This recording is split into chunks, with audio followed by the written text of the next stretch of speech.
Hello everybody, my name is Alex Murphy. I'm a Doctor Who scarf knitter, and I'm here today to do a tutorial on the Season 18 Tom Baker scarf. This will be about the screen accurate color joins. I've been filming these tutorials now because I'm currently knitting a scarf from the original chenille that was used on Tom Baker's, so you have a look at the screen accurate appearance of the scarf.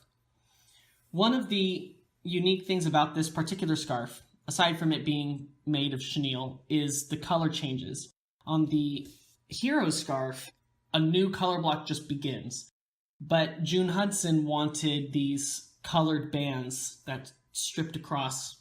And a lot of people who have never made one before ask me how to do it, because you would think that you would end up with a lot of tails to darn in, that you would have a break here and then a break here, and you'd have 2 breaks here, then 2 breaks here, then 2 breaks here, then 2 breaks here, and then you'd start again, which is just a bulky mess when you knit it in, and it's also very, very time consuming. You don't have to do that. There's a much, much simpler way, and when you see it, you're going to wonder why you didn't think of it yourself.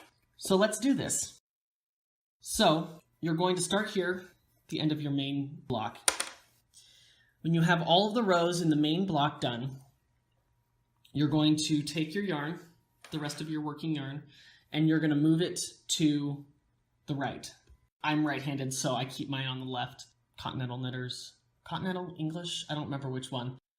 Move it to the other side, so it's a non-working yarn. Don't break it. Don't cut it yet.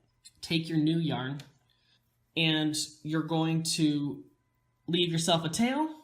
Standard tail of about 6 inches or more. It's always better to leave yourself too much than too little. And start knitting your new row.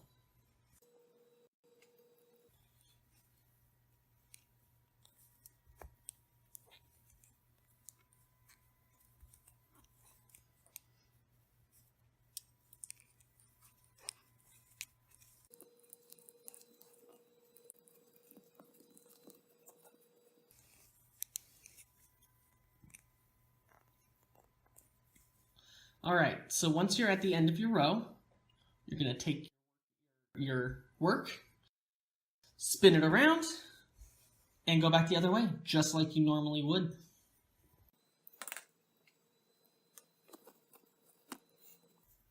I think it's worth reminding people as I go through this. General tips for working with chenille.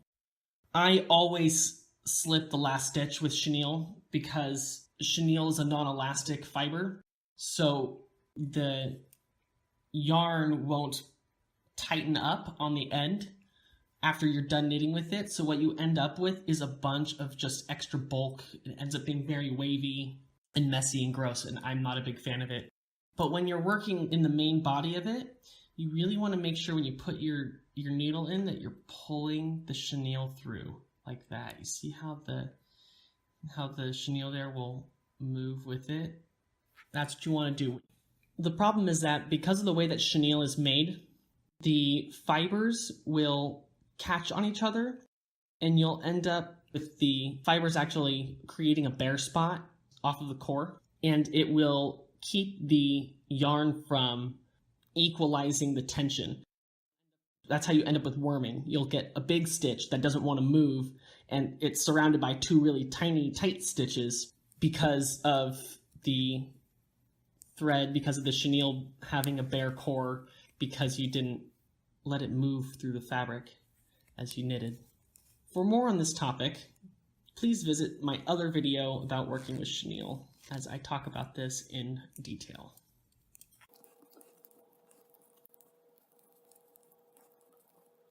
Okay, pull that guy. Great, so we're back at the beginning.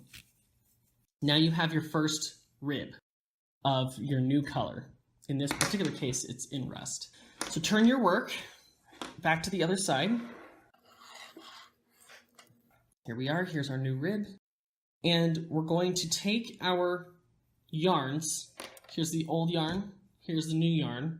This is my working side, this is my non-working side. And you're just going to switch them in a clockwise formation. So you're going to take your non-working yarn and you're going to pull it around here, and you're going to take your working yarn, and you're going to pull it around here, and you're going to switch them. That should keep your two, that's your tail. That should keep your two yarns here from twisting. And you're just going to take your old yarn and very simply keep knitting. What that's going to do is it's going to pull this tail just up the side a little bit, but it won't be noticeable. It'll look like this. So let us proceed.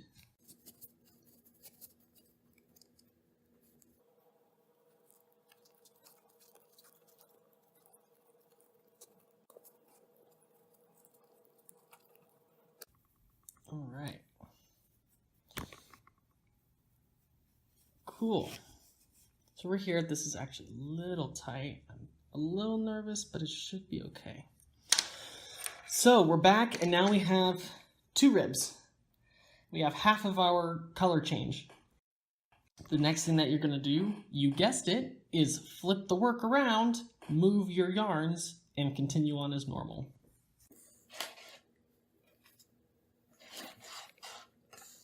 There we go. Unworking yarn becomes working yarn. Working yarn becomes non-working yarn. All right, and here we are again. We've got our end. Is that our tail? Nope, that's our working yarn. This is our tail. Here's our working yarn. Let's take it. Pretend like you've been knitting with it this whole time.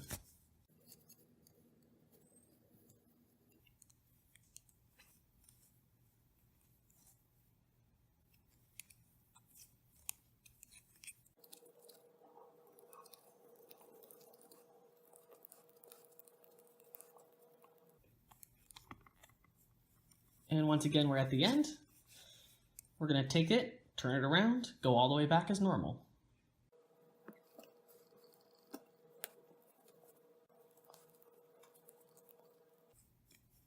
And once again, we're at the end. And what do you suppose we do next?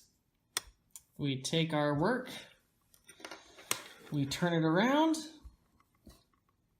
take our non-working yarn, move it clockwise into the working yarn position, take our currently working yarn and move it clockwise into the non-working yarn position.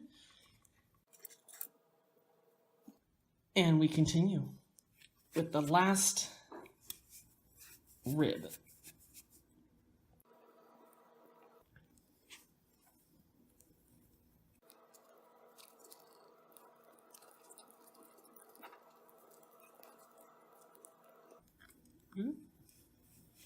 There we go.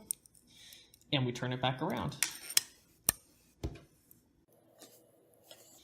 Isn't knitting just exciting? It's riveting. Should be an Olympic sport. Winter Olympics, obviously.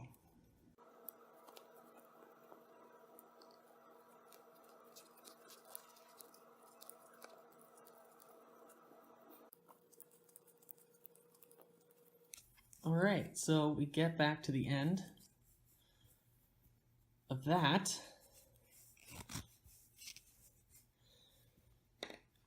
And we've done all of our ribs. So the next thing you want to do is take the working yarn of the old color and cut it with about 6 inches. I like to leave a little bit extra just in case, better too much than too little. And all you're going to do from here is take your new yarn and continue knitting on your new block. So what that does is it leaves you with an edge that only has 2 tails to weave in when you're done, which is much nicer than having a tail here and then 2 tails and 2 tails and 2 tails and 2 tails and 1 tail. That would be miserable. This way, once it's all darned in, which I have another video tutorial about, once you have your edges all darned in, there's very little bulk. You can see in high-res photos that this is the way that it's been done because there's only tails on the very top and the very bottom of these row passes, these ribs. All right, thank you all so much for watching. Click my channel for more videos of knitting tutorials, and happy knitting.